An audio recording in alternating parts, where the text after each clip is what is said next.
For 5 years, I had been living as both mother and father to my son. After the night a fire stole my wife, Emily, from us and left our little boy, Daniel, scarred for life.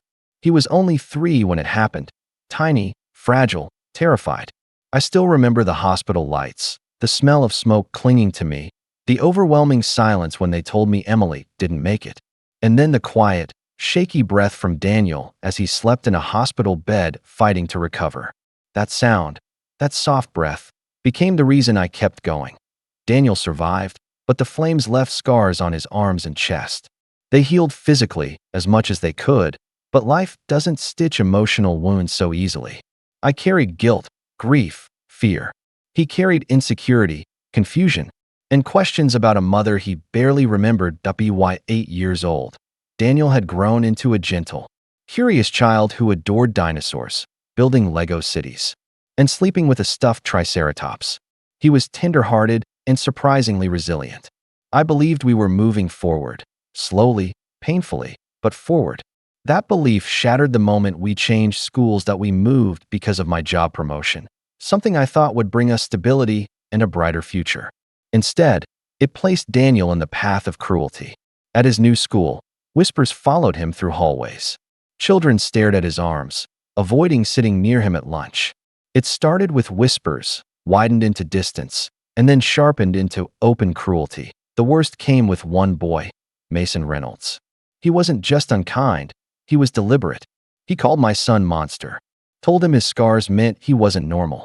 And then, one night, while doing homework, my son looked at me with tear-filled eyes and asked, "Dad, am I a monster?" Those words felt like a knife twisting into a wound eye. Already had. I went to the school. Meetings. Apologies.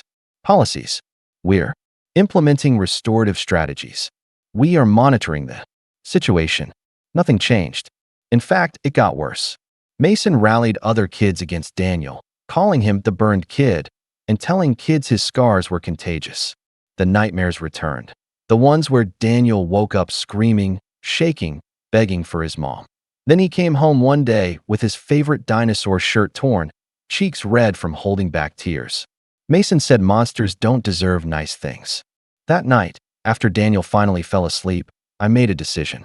If the school wouldn't protect my son, I would. I found Mason's address and drove there on a Saturday morning, fury sharpening every step. The house was modest, worn, yard unkempt. When I knocked, a man about my age opened the door, tall, weary-looking, with visible scars on his hands. He introduced himself as Robert Reynolds, Mason's father, and surprisingly, he invited me in. I didn't go to exchange pleasantries. I unloaded everything. The names, the torment, the nightmares, the broken shirt, the tears. To my shock, Robert didn't defend his son. He looked devastated. He apologized, admitted Mason had been struggling and acting out. He said they'd had a difficult time at home. His voice carried the weight of someone drowning quietly, but everything changed when I mentioned Daniel's burned scars. Robert's face drained of color. His hands trembled. He asked to see them, asked in a tone I couldn't ignore. When I showed him a photo, he stared at it like he'd seen a ghost. Then he whispered, "I know those scars." He asked my wife's name. When I said, "Emily," he nearly collapsed. Then came the truth that froze me. He was the firefighter who carried my son out of the burning building the night Emily died. His full name, Robert Anderson Reynolds, clicked in my memory like a puzzle piece snapping into place. He had been crushed under falling debris, saving Daniel. He suffered burns, broken bones, and guilt so heavy it ruined him. He told me he had to choose, a 3-year-old child, barely breathing, or my wife, unconscious behind collapsing beams. He made the only choice a human could. He saved the one with a chance to live. He confessed he had never forgiven himself, that the fire haunted him, that his wife eventually left because she couldn't handle watching him spiral, drinking, panic attacks, guilt crushing him daily. And Mason had been angry ever since his mother left. Angry and lost. And suddenly, I didn't see a bully's father. I saw a broken man who once saved my child and nearly lost everything doing it. That I thanked him, truly thanked him, something he clearly never expected. His guilt cracked like old paint. I saw relief, sorrow, shock all at once. Then he called Mason downstairs. The angry boy came down defensive, arms crossed. I didn't do anything, he grumbled. His father made him sit. Then Robert told the story of the fire, the screams, the collapsing ceiling, carrying a burned toddler through smoke, fighting death on the stairs. Mason's face shifted from confusion to horror to shame. He learned the kid he mocked for scars survived something that could have killed him. When Mason finally whispered, voice trembling, "Can I tell him I'm sorry?" I nodded. The next school day, Robert brought Mason to meet Daniel. Mason apologized for every word, every act, and Daniel, confused at first, listened. Then Mason asked if they could maybe be friends. Daniel hesitated, then forgave him. My boy, scarred and shaken, found grace within himself. He even lit up when Mason mentioned dinosaurs and Legos. In minutes, they were talking like boys do, not like enemies healing a wound. Within weeks, laughter returned to my home. Mason became Daniel's fiercest protector at school. Kids stopped whispering.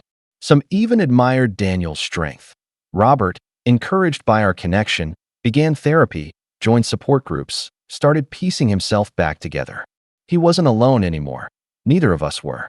We became unlikely friends, bound not by tragedy alone, but by understanding and gratitude. We had dinners together. Playdates. Robert told Daniel, gently, about bravery, about being scared but acting anyway. Daniel showed him his scars proudly one night, and Robert said they weren't marks of pain, but of victory, the battle wounds of a warrior. For the first time, I saw Daniel see himself not as damaged, but as strong. Months passed. Mason matured into a kid who defended others, who understood kindness through experience. Robert got sober, regained purpose, began teaching fire safety to children.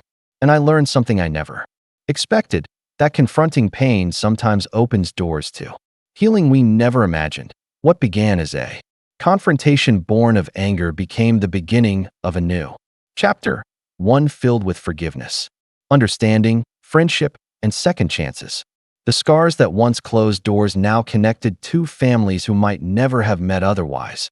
And every time I look at my son now, laughing, building Legos with his best friend, rolling up his sleeves without shame, I remember, sometimes the wounds life gives us aren't just reminders of suffering. Sometimes they are bridges to the people who help us heal. Daniel's scars didn't break him. They rebuilt a man who once saved him. They gave us an unexpected family, and they taught me that out of the deepest fire, sometimes the strongest bonds are forged.